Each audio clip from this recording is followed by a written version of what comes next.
Diskusikan kembali bagaimana jalannya debat tadi. Masih bersama dengan saya, Mas Jayadi Hanan dari SMRC, dan juga pengamat tata kota, Mas Nirwono Yoga. Saya mungkin kita mulai dari bagaimana menurut Mas Jayadi Hanan maupun Mas Yoga, apakah debat tadi sudah betul-betul memenuhi harapan? Apakah paling tidak jawaban dari setiap pasangan ini sudah tidak normatif, sudah konkret, sudah betul-betul bisa dijalankan begitu? Mungkin dari Mas Jayadi Hanan dulu. Silakan. Iya, kalau kita lihat dua-dua unsur itu tetap ada ya. Normatif ketika bicara visi misi itu masih banyak, semuanya saya kira cenderung normatif. Tapi unsur-unsur substantif yang cukup realistis dan konkret juga banyak gitu ya. Baik dari pasangan petahana maupun dari pasangan penantang gitu. Cuma memang kalau dari segi substansi debat ini kita melihat bahwa jawaban-jawaban dari, secara umum saya melihat jawaban-jawaban dari ketiga pasangan ini cenderung berimbang, ya. Cuma memang jadi misalnya dari Anies soal OKOC itu sebenarnya cukup terdengar masuk akal, gitu ya. Artinya bisa dilakukan tampaknya. Program bantuan langsung tunai dan sebagainya seperti yang ditawarkan oleh Agus Silvi juga kan tidak asing bagi kita ya. Dan demikian juga dengan Ahok Jarot gitu. Nah, cuman memang harus diakui sebagai petahana Ahok Jarot pasangan nomor 2 ini punya keunggulan karena mereka tidak sekedar menunjukkan apa yang akan mereka lakukan, tapi kan dia memberikan contoh bahwa yang sudah dilakukan begini, yang sudah dilakukan begitu dan sebagainya. Di situ paling saya kira keunggulannya. Cuman overall ini dari segi substansi memang yang paling banyak kurang konkret dari Agus ya kelihatannya. Dan yang tampak wajar saya kira karena petahana yang tampak paling mudah dimengerti ya dan paling konkret tentu saja dari Ahok Jarot ya. Secara umum begitu. Nah, cuma itu dari segi substansi. Tapi dari segi style, gaya debat menarik. Pertama ada kemiripan dari ketiganya dari segi style, yaitu fokus pada kekuatan masing-masing dan mencoba untuk mengurangi kelemahan masing-masing. Agus Silvi misalnya, Agus itu fokus sekali dengan gayanya sebagai anak muda, tegas ya, dengan personality yang penuh energi, itu kelihatan ditunjukkan karena memang menurut berbagai survei itulah kekuatan dia antara lain. Sekaligus dia ingin menunjukkan mengurangi kekurangannya, yaitu kekurangan yang dia miliki yang paling tampak di publik, kekurangan pengalaman. Tadi lebih banyak dia yang tampil. Ingin menunjukkan bahwa dia pun tidak tergantung kepada Ibu Silvi yang selama ini kita anggap bisa mengatasi kekurangan itu. Ahok Jarot jelas juga, Ahok tampak sekali kalau kekuatan mereka fokus pada kinerja mereka, ya kelihatan situ. Dan Ahok kelihatan sekali mencoba mengurangi kekurangan utama dia, yaitu dianggap tidak santun, bicara sering ceplos-ceplos kasar, itu tampak sekali diupayakan dan dia berkali-kali mengatakan saya memperbaiki diri dan sebagainya. Jadi Anies demikian juga, fokus pada kekuatannya, santun, tampak berpendidikan dengan gaya bicaranya yang runtut dan sebagainya itu, sekaligus ingin mengurangi kekurangan yang selama ini muncul, yang dianggap muncul dan mereka mirip dengan Agus, yaitu kinerjanya yang masih dianggap kurang. Mereka berusaha menunjukkan hal-hal konkret yang mereka bisa lakukan. Itu stylenya gitu. Tapi dalam upaya untuk membuat connection kepada publik, tiga kandidat ini sama-sama sadar bahwa mereka sedang berbicara kepada para konstituen yang mereka tuju. Itu yang kita bisa lihat. Mas Yoga? Ya, kalau dari saya sebenarnya kita saya lebih ke fokus ke penataan lingkungan dan transportasi sebenarnya ya. Yang terutama di soal penggusuran tadi yang ditayangkan. Nah, ini sebenarnya kalau dari tampilan dari ketiga kandidat memang secara umum pada umumnya sudah saya prediksi, artinya di sini terlihat bahwa soal data, soal apa yang sudah dilakukan lebih menonjol di pasangan nomor 2 ya. Sedangkan nomor 1 tadi lebih bicara soal membangun tanpa menggusur. Kemudian yang ketiga mengusulkan tentang urban renewal atau peremajaan kawasan yang ditonjolkan. Nah, yang perlu dikejar sebenarnya nanti adalah bentuk konkret dari pasangan 1, pasangan 2, pasangan 3 tadi, bentuk konkretnya seperti apa? Contohnya, tadi itu belum konkret banget ya, belum tuntas gitu ya. Ada hal yang menurut saya juga mengganjal, yaitu semua sepakat bahwa tidak boleh yang dikembangkan nomor 1 nomor 3 tadi tidak boleh melanggar prosedur gitu kan, karena dia mengkritik kebijakan yang pasangan nomor 2 bahwa apa yang dilakukan di beberapa tempat penggusuran tadi melanggar prosedur. Nah, sementara yang jadi pertanyaan adalah sekarang bagaimana dalam tata ruang kota ya sebenarnya kalau sebuah pemukiman itu kalau peruntukannya tidak sesuai dengan peruntukannya umpamanya. Nah, ini kan berarti ada dua hal yang bertentangan. Satu, dia secara tata ruang kota tidak sesuai dengan peruntukan, artinya melanggar prosedur gitu kan. Nah, sekarang pertanyaan kedua yang juga perlu dijawab adalah kalau membangun sesuatu di suatu lokasi yang tidak sesuai dengan tata ruangnya, apakah itu tidak melanggar prosedur juga gitu. Nah, ini yang menurut saya perlu dijelaskan nanti ke depan, karena ini memberi keyakinan kepada pemirsa apakah konsep membangun tanpa menggusuri benar-benar bisa diterapkan atau tidak. Kemudian peremajaan kawasan seperti apa yang bisa dilakukan secara konkret, yang artinya juga tidak merelokasi, tidak memindahkan di kawasan tersebut dalam konteks tata kota seperti apa. Gitu. Nah, di samping itu yang nomor 2 sudah pasti jelas kalau kita baca, maka kebijakan seperti normalisasi 13 normalisasi kali ya nanti ya sampai dengan 2022 ya tentunya ya. Nah, ini bisa dipastikan kalau sistem itu yang dilakukan, maka akan lebih banyak lagi normalisasi kali, revitalisasi waduk yang konsekuensinya adalah akan banyak penggusuran. Nah, ini menurut saya yang harusnya dikejar nanti. Dan ini juga bagi warga Jakarta ini harus hati-hati dalam memilih. Artinya jangan sampai kalau tidak membaca dengan persis gitu ya, nanti justru akan dikecewakan di kemudian hari. Tapi paling tidak warga Jakarta berdasarkan tadi paparan mereka itu sebagian besar dari program andalan mereka itu sudah ditangkap lah ya, sudah dipaparkan begitu kalau ya? Ya secara umum ya, secara umum ya. Baik kalau kita bicara secara umum dalam konteks tadi ada sosial ekonomi, kemudian lingkungan transportasi dengan pendidikan dan keamanan kan terkait juga dengan tata kota sebenarnya kan. Nah, secara umum sudah menggambarkan, tetapi yang perlu didetailkan adalah program-program yang bisa dilakukan, realistis atau tidak. Tapi apakah program-program dari masing-masing pasangan ini berbeda dengan satu yang lainnya, atau sepertinya supaya para pemilih ini bisa betul-betul membedakan begitu 1, 2 dan 3? Yang menarik sebenarnya saling melengkapi ya. Saling melengkapi. Saya justru melihat kalau seandainya konsepnya tiga-tiganya nanti siapapun yang menang, ketika konsep tadi sebenarnya bisa dilakukan. Contoh tadi Mas Jadi pernah tadi diskusi kita ya, yaitu soal pemberian bantuan langsung sementara dari pasangan nomor 1. Kemudian yang kedua punya program subsidi 6 program gitu kan. Nah, sementara yang pasangan nomor 3 kan punya OKOC tadi. Nah, ini sebenarnya bukan bertentangan, justru saya melihat saling melengkapi. Maksudnya begini, untuk konteks dalam individu atau keluarga, tentu BL sementara dan juga 6 program ini menyasar kepada keluarga. Sementara kalau kita bicara OKOC, ini kan bicara soal kawasan, mana bantuan per kecamatan tadi. Nah, kalau ini dipadukan, justru akan lebih meningkatkan kesejahteraan masyarakat. Itu satu. Kedua, dalam soal transportasi tadi juga, kebijakan transportasi juga menarik sebenarnya. Dari masing-masing pasangan 1, 2, 3 ini bukan bertentangan, tapi justru saling melengkapi. Nah, itu akan ideal nanti hasil dari seperti diskusi debat publik ini dicatat oleh KPU, nanti akan menjadi pegangan siapapun gubernurnya. Kalau itu ide yang bagus, tidak ada salahnya untuk diterapkan. Kalau Mas Jadi menurut Anda bagaimana kemudian? Iya, tidak terlalu terlihat kontrasnya. Yang paling kontras paling soal penggusuran.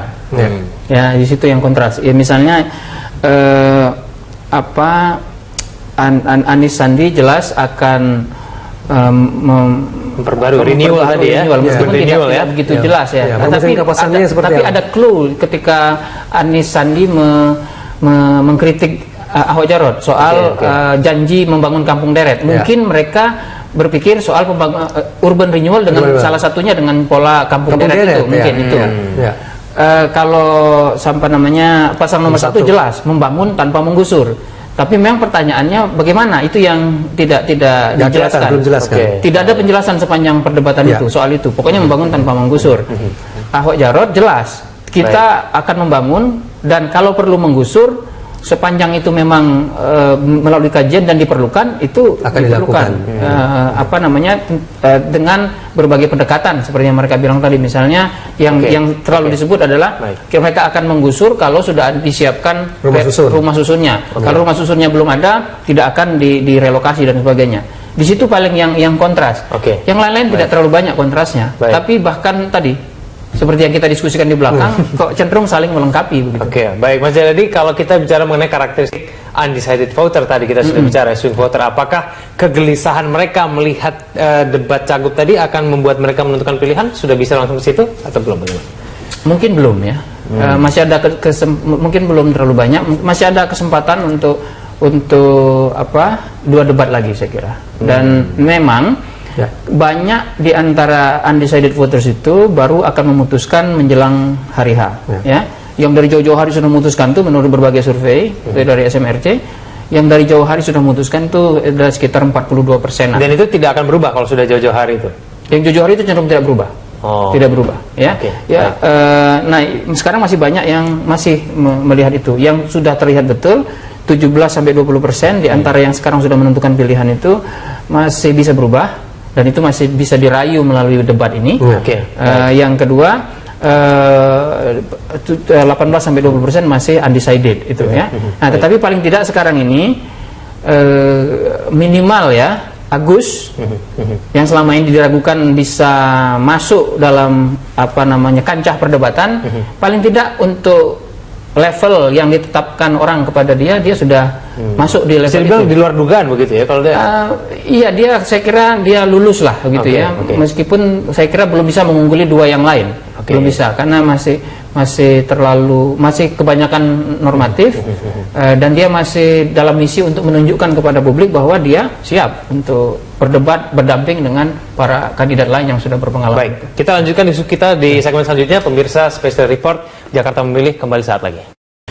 Pemirsa, kembali kita lanjutkan dialog kita. Saya kembali kepada Mas Yoga. Mas Yoga, kan ada beberapa isu besar sebetulnya yang diharapkan terjawab begitu dalam debat kali ini, seperti banjir, macet, dan kemudian mungkin ada isu sensitif reklamasi. Betul. Nah, paling tidak itu terjawab tidak sih sebetulnya oleh para pasangan ini mengenai program mereka? Apakah itu betul-betul realistis bisa dilakukan atau secara umum kalau tadi isu 3 yang ditanyakan banjir, macet, sama isu yang paling sensitif adalah reklamasi belum terjawab ya. Saya melihat begini contohnya, kita bicara mulai dari reklamasi dulu ya. Harusnya dari pasangan 3 ini sudah jelas mana yang menolak reklamasi, mana yang tidak menolak reklamasi. Artinya ada kepastian reklamasi akan lanjut. Nah, persoalannya kan ada 2. Kalau dia menolak, maka dia akan menghadapi satu masalah kasus hukum, bagaimana persiapannya, dan yang kedua kalau pulaunya sudah ditinggalkan, mau dijadiin apa, gitu kan? Tidak mungkin hanya menolak saja, tapi tidak punya konsep bagaimana keberlanjutan dari pulau yang sudah terbangun tadi, mamanya. Nah, ini menunjukkan dia punya wawasan ke arah mana, gitu. Karena contoh umpamanya kalau pulaunya tidak boleh dibangun, terus dengan 2 pulau yang sudah dibangun, saya akan membangun menjadi taruhlah ruang publik bagi masyarakat, umpamanya. Apa menjadi hutan kota, umpamanya, daripada dia membangun ruko, gitu kan. Tapi harus ada gagasan-gagasan baru yang akan ditawarkan di situ, gitu. Apalagi kalau umpamanya saya bicara Asian Games 2018, gitu kan. Nah, ini sudah terbangun, tidak bisa digunakan, ya udah saya akan bangun stadion untuk mendukung penyelenggaraan Asian Games 2018. Tapi untuk kepentingan publik kan ini sebenarnya. Nah, jadi harus ada gagasan-gagasan yang keluar dari dari kondisi yang ada sekarang, gitu. Tidak bisa hanya bicara saya menolak, saya setuju, gitu. Ini satu. Kemudian yang soal kedua, soal kemacetan lalu lintas tadi ya.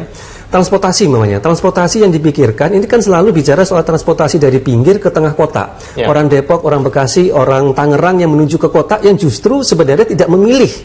Artinya yang harus dipikirkan bagaimana orang yang ber-KTP DKI, yang berada tinggal di dalam DKI, yang akan memilih istilahnya itu dia dimudahkan dalam beraktivitas untuk bertransportasi sebenarnya. Dan itu sebenarnya kalau kita bicara lebih fokus lagi ke situ, salah satu yang bisa dilakukan adalah penataan tata ruang, yaitu bagaimana membangun pemukiman bukan di pinggiran, tetapi justru di tengah kota. Nah, kalau kita perhatikan pasangan nomor 2 ini kan cenderung membangun rusun namanya. Tapi jangan lupa rusun yang dibangun oleh Pemda DKI sekarang ini adalah rusun-rusun yang berada di pinggiran tepi DKI, yang artinya mereka memerlukan biaya transportasi ke tengah kota yang pada ujung-ujungnya juga tetap akan macet sebenarnya. Yang ini juga belum tuntas di situ ya. Yang ketiga terakhir banjir tadi ya. Banjir ini kan masalah yang sangat laten sebenarnya. Nah, kita belum mendengar bahwa tadi kalau kita bicara soal data atau indikator yang jelas. Kita bicara umpamanya data yang paling terakhir paling parah itu tahun 2012 umpamanya. Nah, tahun 2012 itu lebih dari 60% wilayah DKI Jakarta tergenang. Nah, sekarang ada nggak indikator yang jelas umpamanya dalam 5 tahun ke depan saya akan mengurangi menjadi 30% aja. Nggak usah sampai bilang Jakarta bebas banjir. Nah, 30% ini kan indikatornya jelas. Per tahun dibagi 5 aja udah pasti 6%. Dan 6% ini apa yang harus dilakukan supaya banjir tadi berkurang 6% gitu. Jadi warga bisa melihat bahwa yang akan dilakukan itu memang benar-benar konkret, bisa diukur. Jadi kalau bisa dikatakan gagal atau tidak, tinggal dilihat dari indikatornya tadi. Baik. Saya ke Mas Jayadi, apakah dalam debat tadi tiap pasangan calon betul-betul menggunakan kesempatannya untuk mengkritisi, menyerang kelemahan dari pasangan lain, khususnya kalau kita bicara mengenai program-program yang sensitif ya, seperti tadi banjir, macet, bagaimana? Iya, ketiga-tiganya berupaya menyerang. Ahok misalnya sejak awal sudah mencoba menyerang, demikian juga Agus dan Anies. Apa yang bisa kita ingat, kalau Agus kan dari awal menyerang soal penggusuran, kalau Anies dari awal kembali ke tema umum dia membangun benda mati, kemudian juga soal penggusuran, kemudian soal pendidikan yang juga disinggung gitu. Sementara Ahok menyerang Agus dengan rumah apung, kemudian soal bantuan langsung tunai yang dianggap tidak mendidik dan sebagainya.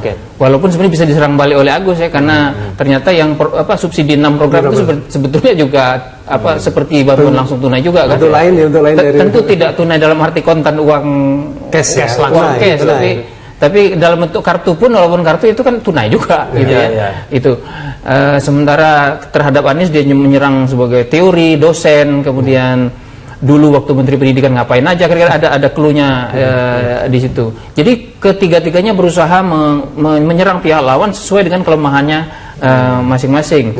Anies menyerang Ahok dengan yang paling bisa kita ingat, jangan remehkan kata-kata. Kalau Anda meremehkan kata-kata, memecah belah. Kita tahu maksudnya kan? Itu Pulau Seribu maksudnya, antara lain. Jadi semuanya berusaha menyerang. Tetapi pola penyerangannya yang menarik adalah kalau Ahok cenderung menyerang Anies dan Sandi, Anies, Sandi dan Agus Silvi semuanya. Nah, Anies, Sandi dan Agus Silvi cenderung menyerang Ahok saja. Ada momen mereka saling serang. Anies menyerang Sandi, Anies menyerang Agus. Seingat saya, yang saya ingat satu kali atau ya beberapa kali lah, tidak sebanyak. Demikian juga dengan Agus. Jadi tampaknya ada pola dari dua kandidat penantang untuk menyerang lebih banyak ke petahana, which is masuk akal saya kira, karena memang yang paling berat untuk dikalahkan dalam konteks debat secara substantif dalam konteksnya adalah dari petahana. Baik, kita akan bahas lagi lebih lanjut. Kita masih punya satu segmen lagi untuk kita bahas lagi. Pemirsa, Special Report Jakarta Mobil akan kembali saat lagi. Pemirsa, kita sudah sampai di segmen terakhir. Saya ke Mas Jayadi lagi. Kita sekarang bicara ke depannya. Nah, ini kira-kira dalam 2 debat lagi yang akan dilakukan, kira-kira apa yang harus disiapkan dari tiap pasangan calon, apa yang harus diperbaiki, apa yang kemudian harus dikembangkan, Mas Jayadi? Satu, saya kira yang harus mereka pertahankan adalah style debat mereka sudah oke ya. Fokus dengan apa yang direncanakan dari awal, tidak terpancing emosi dengan ada beberapa yang mencoba memprovokasi kan, tapi tidak terpancing begitu, terutama untuk Ahok dan Jarot ya. Sementara untuk Agus saya kira boleh mempertahankan yang dia miliki sekarang dengan energi yang baik segala macam, karena salah satu appeal kepada anak muda pemilihnya. Tapi dia harus lebih bicara lebih konkret, itu yang PR utama dia untuk ke depan. Pak Silvi juga begitu, harus lebih lebih menunjukkan kemampuannya sebagai seorang yang sudah sangat berpengalaman di pemerintahan. Ya, sehingga sebagai seorang birokrat dia harus menguasai data-data, menunjukkan solusi-solusi yang lebih konkret gitu. Itu terutama kalau menyangkut soal layanan publik misalnya, kan nanti akan dibicarakan saya kira di masa yang di debat berikutnya. Anies untuk Anies Sandi demikian juga ada kesan masih ada kesan bahwa Anies cenderung lebih bergaya dosen atau motivator, itu yang masih ada kesan seperti itu yang harus dilengkapi dengan data-data yang lebih konkret gitu. Nah, yang berikutnya adalah saya kira mereka punya banyak kesempatan untuk terutama untuk menguliti program-program atau rekam jejak dari petahana ya. Tadi yang disebut oleh Pak Yoga soal reklamasi, soal penggusuran, soal pendidikan dan sebagainya. Baik, Mas Yoga. Ya, sebenarnya 3 aja cukup ya. Yang pertama, apa yang sudah dijelaskan pada hari ini kan masih banyak hal-hal yang ditanyakan ya, masih belum jelas lah artinya. Nah, dalam waktu seminggu 2 minggu ke depan ini tim suksesnya bisa segera menjelaskan secara detail apa yang tidak terjawab di dalam debat publik ini, gitu ya. Jadi contohnya jadi contoh paling mudah namanya membangun tanpa menggusur. Ini konkretnya seperti apa, gitu kan? Peremajaan kawasan atau urban renewal seperti apa konkretnya. Nah, jadi kita bisa membaca bahwa pasangan 1 dan 3 ini ada suatu hal yang ditawarkan yang baru dari pasangan nomor 2. Itu satu. Kemudian yang kedua, waktu 2 minggu ini saya rasa waktu yang harus diefektifkan untuk mengumpulkan data-data lebih lengkap lagi. Jadi saya berharap debat publik kedua ketiga itu semuanya berbasis data. Jadi dengan demikian apa yang dikatakan oleh pasangan 1, pasangan 2 dan pasangan 3 itu bisa menggunakan data yang sama gitu. Jadi artinya kita bisa mengukur gagasan yang baru atau orisinal apa dengan data yang sudah ada tadi gitu kan. Karena ini untuk melawan kecenderungan petahana yang akan cenderung melanjutkan program yang sudah ada gitu. Artinya 1, 2, 1, 3 harus melahirkan konsep-konsep yang orisinal. Nah, yang ketiga menurut saya ini gagasan yang baru, yang cerdas, yang segar ini tentu akan berpengaruh terhadap para pemilih yang belum memilih saat ini. Swing voter tadi ya? Iya. Baik, Mas Yoga terima kasih telah bersama kami, selamat malam, dan juga Mas Jayadi Hanan terima kasih telah bersama kami. Dan pemirsa sampai di sini kebersamaan kita dalam Special Report Jakarta Memilih.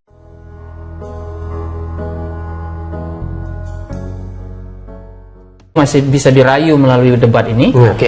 Yang kedua, 18-20% masih undecided itu ya. Nah, tetapi paling tidak sekarang ini minimal ya Agus yang selama ini diragukan bisa masuk dalam kancah perdebatan, paling tidak untuk level yang ditetapkan orang kepada dia sudah masuk di level itu. Di luar dugaan begitu ya kalau dia. Iya, saya kira dia lulus lah begitu ya. Meskipun saya kira belum bisa mengungguli 2 yang lain. Belum bisa karena masih kebanyakan normatif dan dia masih dalam misi untuk menunjukkan kepada publik bahwa dia siap untuk berdebat berdamping dengan para kandidat lain yang sudah berpengalaman. Baik, kita lanjutkan isu kita di segmen selanjutnya. Pemirsa, Special Report Jakarta Memilih kembali saat lagi. Pemirsa, kembali kita lanjutkan dialog kita. Saya kembali kepada Mas Yoga. Mas Yoga, kan ada beberapa isu besar sebetulnya yang diharapkan terjawab begitu dalam debat kali ini, seperti banjir, macet, dan kemudian mungkin ada isu sensitif reklamasi. Betul. Nah, paling tidak itu terjawab tidak sih sebetulnya oleh para pasangan ini mengenai program mereka? Apakah itu betul-betul realistis bisa dilakukan atau ya, secara umum kalau tadi isu 3 yang ditanyakan banjir, macet, sama isu yang paling sensitif adalah reklamasi belum terjawab ya. Saya melihat begini contohnya, kita bicara mulai dari reklamasi dulu ya.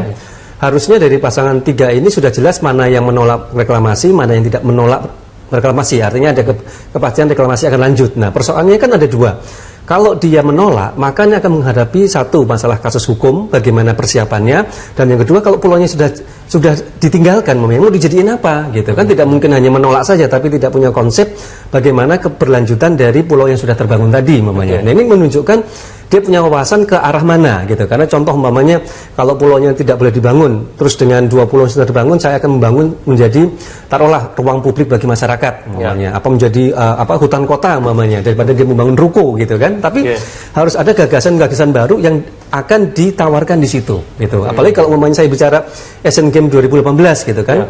Nah, ini sudah terbangun, tidak bisa digunakan, ya udah saya akan bangun stadion untuk mendukung penyelenggaraan Asian Games 2018. Tapi untuk kepentingan publik kan ini sebenarnya. Nah, jadi harus ada gagasan-gagasan yang keluar dari dari kondisi yang ada sekarang, gitu. Tidak bisa hanya bicara saya menolak, saya setuju, gitu. Ini satu. Kemudian yang soal kedua, soal kemacetan lalu lintas tadi ya. Transportasi namanya. Transportasi yang dipikirkan ini kan selalu bicara soal transportasi dari pinggir ke tengah kota. Orang Depok, orang Bekasi, orang Tangerang yang menuju ke kota yang justru sebenarnya tidak memilih.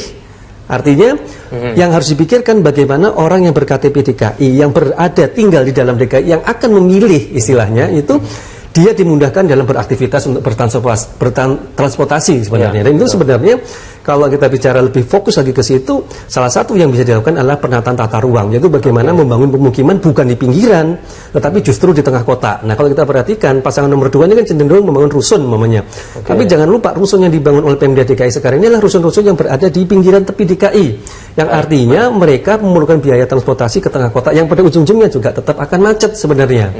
yang ini juga belum tuntas di situ ya.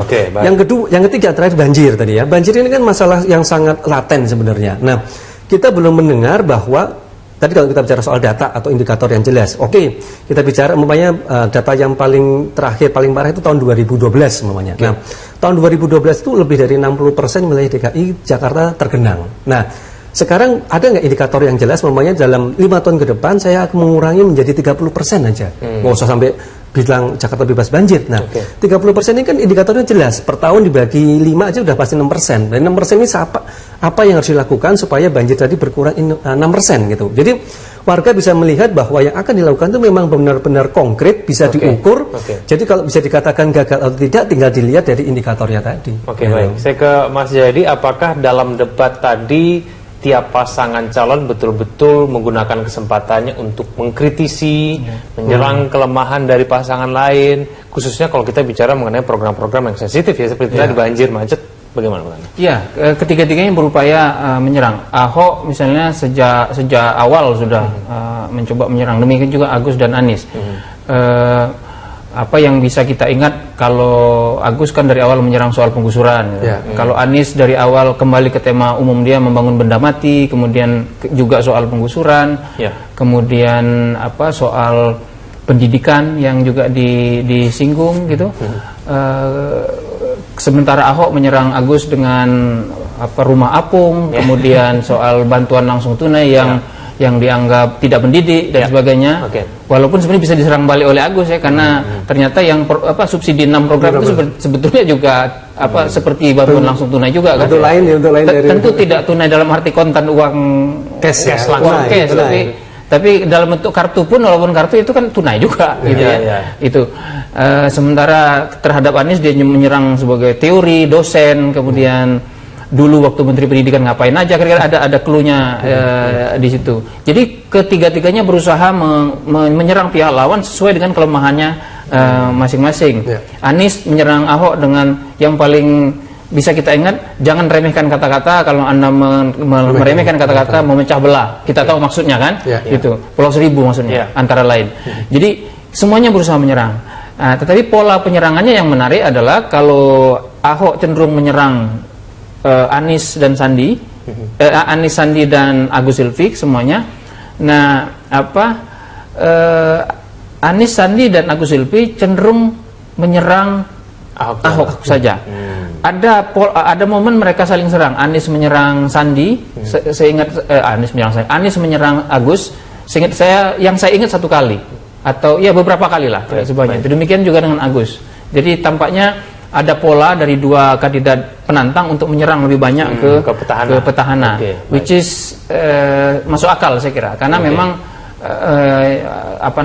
yang paling berat untuk dikalahkan dalam konteks debat secara substantif dalam konteksnya adalah dari petahana. Baik, kita akan bahas lagi lebih lanjut. Kita masih punya satu segmen lagi untuk kita bahas lagi. Pemirsa, Special Report Jakarta Mobil akan kembali saat lagi. Pemirsa, kita sudah sampai di segmen terakhir. Saya ke Mas Jayadi lagi. Kita sekarang bicara ke depannya. Nah, ini kira-kira dalam 2 debat lagi yang akan dilakukan, kira-kira apa yang harus disiapkan dari tiap pasangan calon, apa yang harus diperbaiki, apa yang kemudian harus dikembangkan, Mas Jayadi? Satu, saya kira yang harus mereka pertahankan adalah style debat mereka sudah oke ya. Fokus pada kekuatannya, santun, tampak berpendidikan, dengan gaya bicaranya yang runtut dan sebagainya itu. Sekaligus ingin mengurangi kekurangan yang selama ini muncul, yang dianggap muncul dan mereka mirip dengan Agus, yaitu kinerjanya yang masih dianggap kurang. Mereka berusaha menunjukkan hal-hal konkret yang mereka bisa lakukan. Itu stylenya gitu.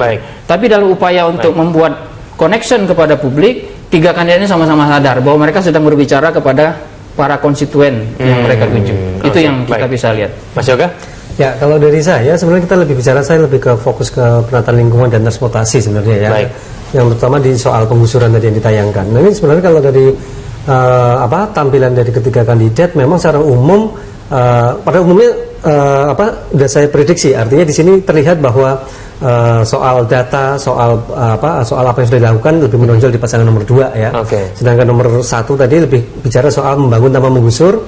Kemudian yang ketiga mengusulkan tentang urban renewal atau peremajaan kawasan yang ditonjolkan. Nah, yang perlu dikejar sebenarnya nanti adalah bentuk konkret dari pasangan 1, pasangan 2, pasangan 3 tadi, bentuk konkretnya seperti apa? Contohnya, tadi itu belum konkret banget ya, belum tuntas gitu ya. Ada hal yang menurut saya juga mengganjal, yaitu semua sepakat bahwa tidak boleh yang dikembangkan nomor 1, nomor 3 tadi tidak boleh melanggar prosedur, gitu kan? Karena dia mengkritik kebijakan yang pasangan nomor 2 bahwa apa yang dilakukan di beberapa tempat penggusuran tadi melanggar prosedur. Nah, sementara yang jadi pertanyaan adalah sekarang bagaimana dalam tata ruang kota ya sebenarnya. Kalau sebuah pemungkinan itu kalau peruntukannya tidak sesuai dengan peruntukannya umpamanya. Nah, ini kan berarti ada dua hal yang bertentangan. Satu, dia secara tata ruang kota tidak sesuai dengan peruntukan, artinya melanggar prosedur, gitu kan. Nah, sekarang pertanyaan kedua yang juga perlu dijawab adalah kalau membangun sesuatu di suatu lokasi yang tidak sesuai dengan tata ruangnya, apakah itu tidak melanggar prosedur juga, gitu. Nah, ini yang menurut saya perlu dijelaskan nanti ke depan, karena ini memberi keyakinan kepada pemirsa apakah konsep membangun tanpa menggusuri benar-benar bisa diterapkan atau tidak.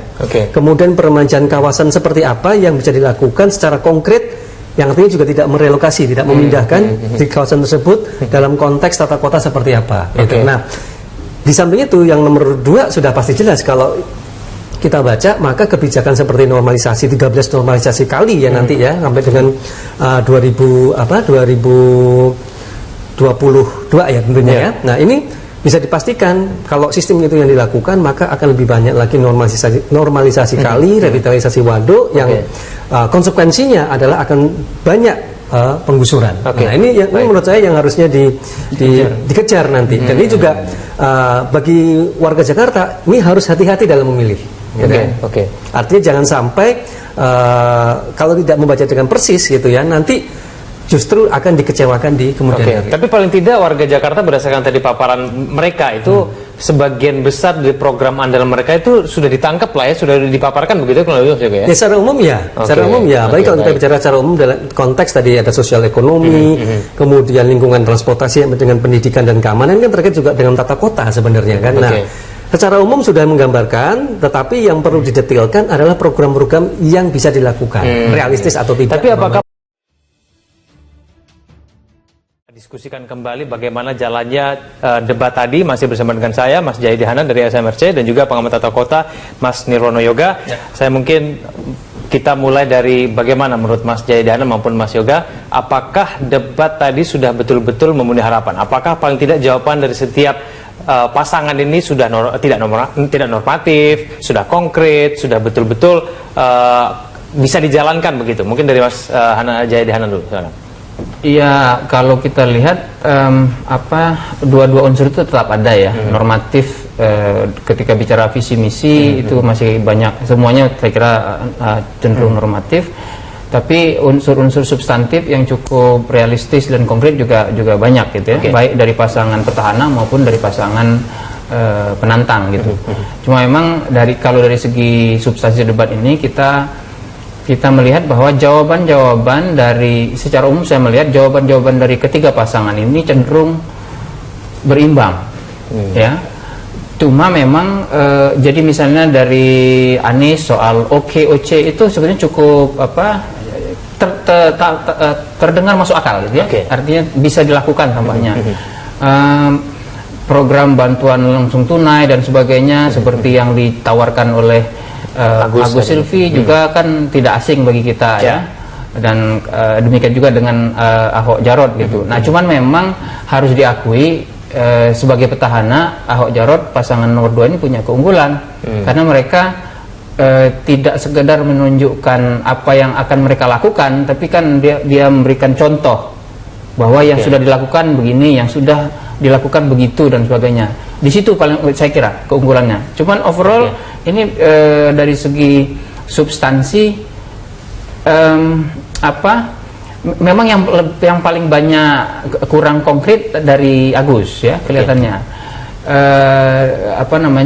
Dan yang tampak wajar saya kira karena petahana yang tampak paling mudah dimengerti ya dan paling konkret tentu saja dari Ahok Jarot ya. Secara umum begitu. Cuma itu dari segi substansi. Tapi dari segi style, gaya debat menarik. Pertama ada kemiripan dari ketiganya dari segi style, yaitu fokus pada kekuatan masing-masing dan mencoba untuk mengurangi kelemahan masing-masing. Agus Silvi misalnya, Agus itu fokus sekali dengan gayanya sebagai anak muda, tegas, dengan personality yang penuh energi, itu kelihatan ditunjukkan. Karena memang menurut berbagai survei, itulah kekuatan dia antara lain. Baik. Sekaligus dia ingin menunjukkan mengurangi kekurangannya, yaitu kekurangan yang dia miliki yang paling tampak di publik, kekurangan pengalaman. Tadi lebih banyak dia yang tampil. Ingin menunjukkan bahwa dia pun tidak tergantung kepada Ibu Silvi yang selama ini kita anggap bisa mengatasi kekurangan itu. Ahok Jarot jelas juga. Ahok tampak sekali kalau kekuatan mereka fokus pada kinerja mereka, ya kelihatan situ. Dan Ahok kelihatan sekali mencoba mengurangi kekurangan utama dia, yaitu dianggap tidak santun, bicara sering ceplos-ceplos kasar, itu tampak sekali diupayakan dan dia berkali-kali mengatakan saya memperbaiki diri dan sebagainya. Jadi Anies demikian juga, Program-program dari masing-masing pasangan ini berbeda dengan satu yang lainnya, atau sepertinya supaya para pemilih ini bisa betul membedakan begitu 1, 2 dan 3. Yang menarik sebenarnya saling melengkapi ya. Saling melengkapi. Saya justru melihat kalau seandainya konsepnya tiga-tiganya nanti siapapun yang menang, ketika konsep tadi sebenarnya bisa dilakukan. Contoh tadi Mas Jadi pernah tadi diskusi kita yaitu soal pemberian bantuan langsung sementara dari pasangan nomor 1. Kemudian yang kedua punya program subsidi 6 program gitu kan. Nah, sementara yang pasangan nomor 3 kan punya OKOC tadi. Nah, ini sebenarnya bukan bertentangan, justru saya melihat saling melengkapi. Maksudnya begini, untuk konteks dalam individu atau keluarga, tentu BL sementara dan juga 6 program ini menyasar kepada keluarga. Sementara kalau kita bicara OKOC, ini kan bicara soal kawasan, mana bantuan per kecamatan tadi. Nah, kalau ini dipadukan, justru akan lebih meningkatkan kesejahteraan masyarakat. Itu satu. Kedua, dalam soal transportasi tadi juga, kebijakan transportasi juga menarik sebenarnya. Dari masing-masing pasangan 1, 2, 3 ini bukan bertentangan, tetapi justru saling melengkapi. Nah, itu akan ideal nanti hasil dari seperti diskusi debat publik ini dicatat oleh KPU, nanti akan menjadi pegangan siapapun gubernurnya. Kalau itu ide yang bagus, tidak ada salahnya untuk diterapkan. Kalau Mas Jadi menurut Anda bagaimana kemudian? Iya, tidak terlalu terlihat kontrasnya. Yang paling kontras paling soal penggusuran. Ya, di situ yang kontras. Ya, misalnya Anies Sandi jelas akan memperbarui renewal tadi ya, meskipun tidak begitu jelas ya. Tapi ada clue ketika Anies Sandi mengkritik Ahok Jarot soal janji membangun kampung deret. Mungkin mereka berpikir soal urban renewal dengan salah satunya dengan pola kampung deret itu, mungkin itu. Kalau pasangan nomor 1 jelas membangun tanpa menggusur. Tapi memang pertanyaannya bagaimana, itu yang tidak dijelaskan. Tidak ada penjelasan sepanjang perdebatan itu soal itu. Pokoknya membangun tanpa menggusur. Ahok Jarot jelas kita akan membangun, dan kalau perlu menggusur sepanjang itu memang melalui kajian dan diperlukan, itu akan dilakukan. Dengan berbagai pendekatan seperti yang mereka bilang tadi, misalnya yang terlalu disebut adalah mereka akan menggusur kalau sudah disiapkan rumah susunnya. Kalau rumah susunnya belum ada, tidak akan direlokasi dan sebagainya. Di situ paling yang kontras. Yang lain-lain tidak terlalu banyak kontrasnya. Tapi bahkan tadi seperti yang kita diskusikan di belakang, kok cenderung saling melengkapi begitu. Baik Mas Jadi, kalau kita bicara mengenai karakteristik undecided voter tadi, kita sudah bicara swing voter, apakah kegelisahan mereka melihat debat cagup tadi akan membuat mereka menentukan pilihan? Sudah bisa langsung ke situ atau belum? Mungkin belum ya. Masih ada mungkin belum terlalu banyak, masih ada kesempatan untuk 2 debat lagi saya kira. Dan memang banyak di antara undecided voters itu baru akan memutuskan menjelang hari H. Yang dari jauh-jauh hari sudah memutuskan tuh menurut berbagai survei dari SMRC, yang dari jauh hari sudah memutuskan tuh ada sekitar 42%. Dan itu tidak akan berubah kalau sudah jauh-jauh hari itu? Yang jauh-jauh hari itu cenderung tidak berubah. Tidak berubah ya. Nah, sekarang masih banyak yang masih melihat itu. Yang sudah terlihat betul 17-20% di antara yang sekarang sudah menentukan pilihan itu masih bisa berubah. Dan itu